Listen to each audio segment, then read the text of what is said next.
இன்றே டவுன்லோட் செய்து உங்கள் ஃபேவரட் ஷோக்களை என்ஜாய் பண்ணுங்க. டேய் தம்பி, சீக்கிரமா வாடா, மாமா சாப்பிட்டாரு. வந்துட்டேன். இந்தாங்க மாமா. என்னடி இதெல்லாம்? 10 பேரு வந்து போற இடத்துல நீங்க வேலை செய்றீங்க. கசங்கி போன துணியெல்லாம் நீங்க எதுக்குங்க போட்டுக்கணும்? அதனாலதான் இன்னையில இருந்து துணிக்கு இஸ்திரி போடுற வேலைய இவன் கிட்ட கொடுத்திருக்கேன். ஆமா மாமா, இனிமே உங்க வேலை எல்லாத்தையுமே நான் தான் செய்ய போறேன். நேத்து ராத்திரியில இருந்தே பாக்குறேன். என்ன ஆச்சு உங்களுக்கு? திடீர்னு என்ன இப்படி ஓடி ஓடி கவனிக்கிறீங்க? சொன்ன இல்லங்க, உங்க மேல ஏதோ சின்ன சின்ன கோபம் இருக்கும். ஆனா நீங்க எங்களுக்காக கஷ்டப்படுறத பாக்கும்போது ரொம்ப வருத்தமா இருந்துச்சு. நீங்க உண்மையிலேயே மாறி இருந்தா எனக்கு இதை விட சந்தோஷம் வேற எதுவுமே இல்லை. ராசுகுட்டி ரத்தோடு என்ன ஐயாவோட அரசாவி அந்த பெட்டிக்குள்ளதான் இருக்குன்னு என் ஞான திருஷ்டி சொல்லுது.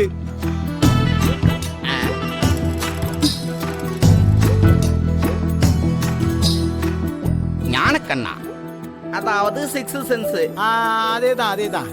உனக்கு காமன் சென்ஸே இல்ல, இதுல சிக்ஸ்த் சென்ஸ் வேற இருக்கா?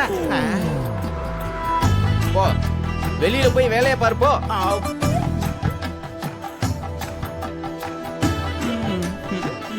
ஒரு நிமிஷம் இருப்பா.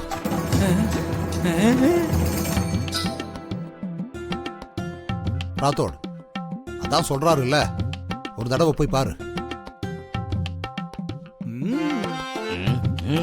அங்க இல்லாம போகட்டும், ஞானக்கண்ணை புடுங்கி எடுத்துறேன்.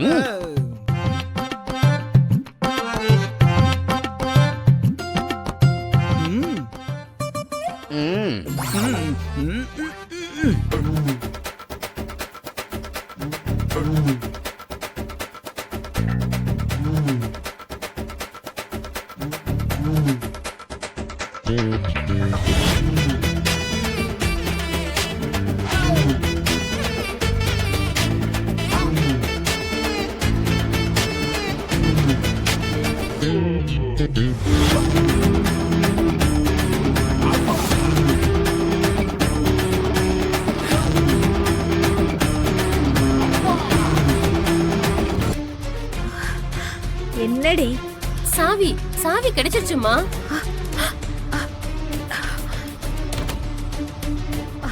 ராத்தோடு கீ கிடைச்சிருச்சு. ஆமா மேடம், என்கிட்ட கூட.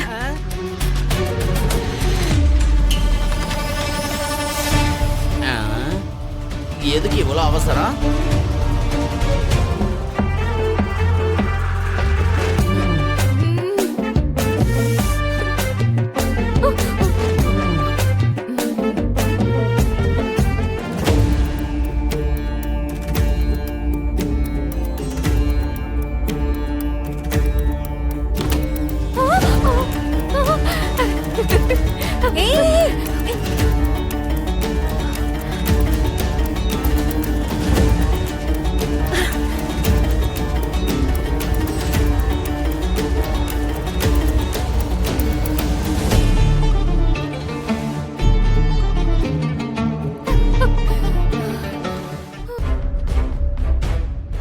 அந்த கீஸ் அங்கதான் இருந்துச்சுன்னு உங்களுக்கு எப்படி தெரியும்? உங்ககிட்ட தான் கேக்குறேன். கீஸ் அங்கதான் இருக்குன்னு உங்களுக்கு எப்படி தெரியும்?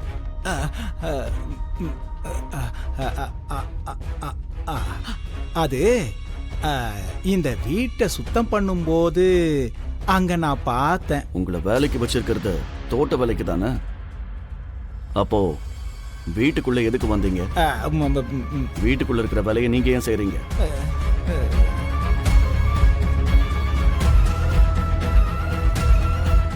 கேட்கறதுக்கு பதில் சொல்லாம இருக்கீங்க. ஏதோ உதவி செய்யறதுக்கு வந்திருப்பாருப்பா.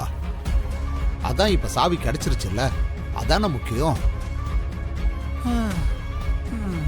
இத பாரு, என் பையன் கொஞ்சம் ஸ்ட்ரிக்டா இருப்பான். ஒருத்தர் வேலையை இன்னொருத்தர் செய்யறது அவனுக்கு பிடிக்காது. இது வரைக்கும் நீ செஞ்சிருக்கலாம், இனிமே அப்படி செய்யாத. என்ன சரியா? போ. அப்படி நீலா, இவங்க 2 பேருக்கும் டிஃபன் ரெடி பண்ண. சரிங்கம்மா. நீ போமா. நம்புனாதானே குப்தா ஏமாத்த முடியும். எனக்கு வேற வழி இல்லாம நான் பண்ணேன். இல்லன்னா நான் இப்படி எல்லாம் பண்ண மாட்டேன்னு உங்களுக்கு தெரியும்ல. நீ என் மோதிரத்தை என்கிட்ட கொடு. உங்க மோதிரம் என்கிட்ட இல்ல.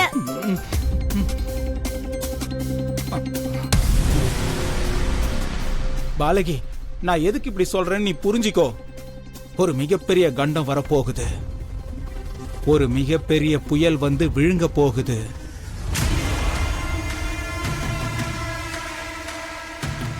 உனது காரியங்களை சுலபமாக்க 2 மானிட சக்திகள் உனக்கு உதவி செய்ய வரப்போறாங்க.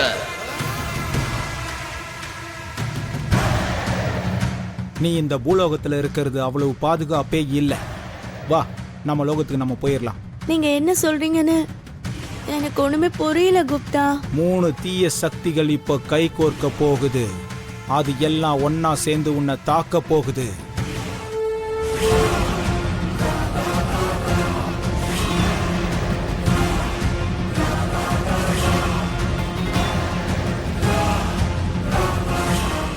அத கண்டிப்பா உன்னால எதிர்க்க முடியாது. என் பேச்ச கேளு பாலகி. எங்க லோகத்துக்கு இப்பவே போயிடலாம், வா. இவன் என்னோட பையன் ராமு. ராமு, தாத்தாக்கு ஹாய் சொல்லு. ஹாய் தாத்தா. அப்புறம் அங்கிள், பாகிக்கு எத்தனை பசங்க?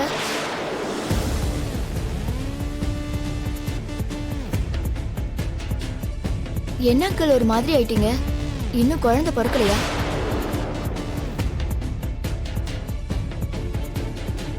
அப்படி என்ன அவசரம் அங்கிள்? இன்னும் வயசு இருக்குல்ல. அப்புறம் இந்த சிட்டில ஹாஸ்பிட்டல்ஸ்க்கும் டாக்டர்ஸ்க்கும் பஞ்சமா என்ன? பாகியோட வீட்டுக்காரரு என்ன பண்றாரு அங்கிள்? அது அது அது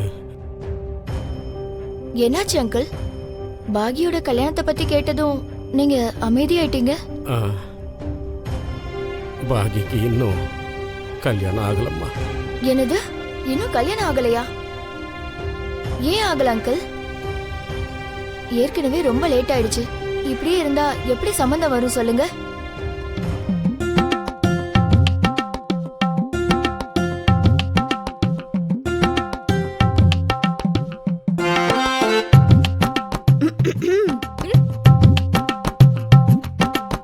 அக்கா, நீங்களா? ஆமா மிஸ் அம்மா, உனக்காக தான் வந்தேன். என்னக்கா, ஏதாவது வேலையா? அட ஒண்ணும் இல்லையே. இவ்ளோ காலையில வந்திருக்கீங்களே, ஏதோ வேலையா வந்திருப்பீங்களோன்னு நினைச்சேன். அது வந்து நேத்துல இருந்து உன்னை காணுமே. என்னக்கா சொல்றீங்க? நேத்து ஸ்கூல்ல இருந்து வந்ததுக்கு அப்புறம் கூட நாம பேசிக்கிட்டு இருந்தோமே. ஆமாமா, ஒண்ணும் இல்ல. சாயந்தரத்துல இருந்து நீ காணுமா? எல்லாரும் ஏதோ சாவி தொலைஞ்சிருச்சுன்னு சொல்றத கேட்டேன். நீ நல்லாதான் இருக்கியா மிஸ் அம்மா?